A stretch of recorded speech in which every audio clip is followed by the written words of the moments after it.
नमस्कार दोस्तों। पावलोव सिद्धांत से संबंधित शब्दावली एग्जाम के अंदर अभी जो सेकंड ग्रेड का एग्जाम हुआ था उसमें यहाँ से संबंधित प्रश्न पूछे गए थे। तो केवल पावलोव के सिद्धांत के अंदर 4 प्रकार के शब्दावली का प्रयोग होता है और जब एग्जाम में एग्जाम्पल के प्रश्न पूछे जाते हैं वो आराम से इजीली हम इस प्रकार की शब्दावली को समझ करके उनको पूर्ण कर सकते हैं। वो शब्दावली मैं आपको यहाँ पर आज समझा रहा हूँ। बड़े शॉर्टकट तरीके के माध्यम से ये चारों वर्ड समझ में आ जाएंगे और फिर एग्जाम में किसी भी प्रकार का प्रश्न पूछा जाएगा आपका गलत यहाँ पर नहीं होगा। तो ये 4 प्रकार के वर्ड हैं। पहला वर्ड है यहाँ पर सामान्यकरण के नाम से, दूसरा वर्ड है विभेदन के नाम से, तीसरा है विलोपन के नाम से और चौथा है स्वतः पुनर्लाभ के नाम से। सबसे पहले अपन चलते हैं सामान्यकरण पर। सामान्यकरण का मतलब क्या है? तो सामान्यकरण जो पावलोव सिद्धांत के अंदर प्रयोग की जाती है उसमें कहा जाता है कि प्राणी एक उद्दीपक के प्रति जो क्रिया प्रकट करता है उससे मिलते जुलते सभी उद्दीपकों के प्रति वही क्रिया प्रकट करता है, इसे कहा जाता है सामान्यकरण। जस्ट इसका उल्टा क्रम चलता है विभेदन पर, जिसमें कहा जाता है कि प्राणी एक उद्दीपक के प्रति जो क्रिया प्रकट करता है उससे मिलते जुलते अन्य उद्दीपकों के प्रति वही क्रिया प्रकट नहीं करता है, इसे विभेदन कहा जाता है। चलो सिंपल से एग्जाम्पल से अपन समझते हैं।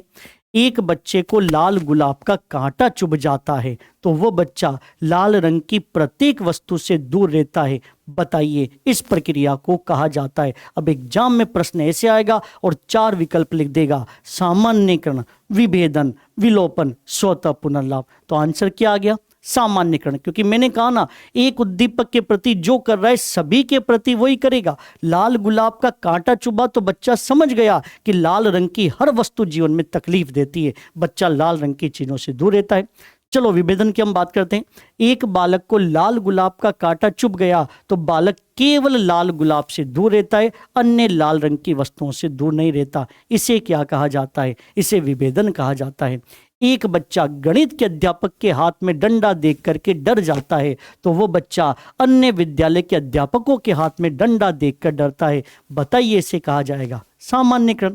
एक बच्चा गणित के अध्यापक के हाथ में डंडा देखकर डरता है, अन्य अध्यापकों के हाथ में डंडा देखकर नहीं डरता है, इसे कहा जाएगा विभेदन। ये दोनों प्रक्रिया इस रूप में कहलाती है।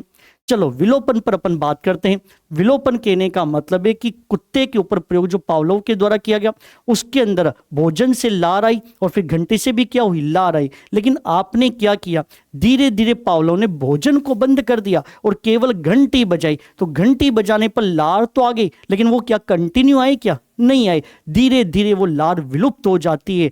क्यों हो जाती है? क्योंकि आपने क्या किया? भोजन को वहां पर समाप्त कर दिया। इसलिए कहने का सिंपल सा मतलब है कि अस्वाभाविक उद्दीपक जो उसमें कहा जाता है घंटी को, उसके द्वारा होने वाली क्रिया का विलुप्त हो जाना, घंटी के माध्यम से आने वाली लार का समाप्त हो जाना, ये प्रक्रिया क्या कहलाती है? विलोपन। लेकिन अगर वो वापस आ गई तो फिर क्या बन जाएगा? स्वतः पुनर्लाभ। इसलिए विलोपन का विपरीत रूप क्या कहला? स्वतः पुनर्लाभ के नाम से। जैसे हमने क्या किया? इस प्रयोग को यहीं समाप्त कर दिया। कुछ महीने निकल गए, उसके बाद हमने वापस कुत्ते के लिए वही परिस्थिति पैदा करी, उसी प्रकार से उसको बांधा, उसी प्रकार से प्रैक्टिकल किया, उसी प्रकार की सारी स्थिति हमने लागू करी और फिर हमने वापस घंटी बजाई। जब इतने समय के बाद में घंटी बजी तो फिर कुत्ते के दिमाग में एक बात वापस क्लियर हो गई कि आज इतने समय बाद घंटी बजी है, इसका मतलब है भोजन आने वाला है। और उसके मुंह से क्या हो गई? लार आना शुरू हो गई। तो चौथे नंबर की जो स्थिति स्वतः पुनर्लाभ, उसमें कहा जाता है घंटी से पुनः लार कहा जाना बिना भोजन के। और तीसरे नंबर की स्थिति में कहा जाता है घंटी से बिना भोजन के लार का समाप्त हो जाना। तो परमानेंट समाप्त विलोपन, कुछ समय के बाद वापस आ जाना स्वतः पुनर्लाभ। जो पावलोव सिद्धांत के संबंध में शब्दावली है, 4 प्रकार की शब्दावली अभी के एग्जाम के अंदर सामान्यकरण के प्रश्न वहां पर पूछे गए थे। तो ये चारों की चारों शब्दावली बड़े सिंपल तरीके से मैंने अभी आपके सामने प्रस्तुत करी। एग्जाम की दृष्टि से आपके लिए काफी महत्वपूर्ण है।